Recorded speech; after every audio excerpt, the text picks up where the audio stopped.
அனைவருக்கும் வணக்கம்.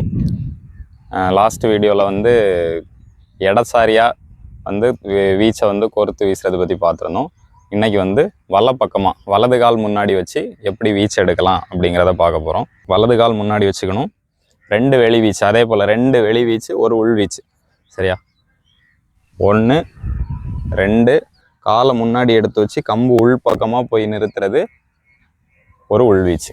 சரியா? மறுபடியும் பண்ணுறேன். வலது கால் முன்னாடி வச்சுப்போம் தயார் நிலையில், கம்பு தூக்கி பிடிச்சிப்போம், அப்படியே 1 வெளி வீச்சு, 1 வெளி வீச்சு, அப்படியே தூக்கி இன்னொரு வெளி வீச்சு, காலை முன்னாடி தூக்கி எடுத்து வச்சு 1 உள் வீச்சு.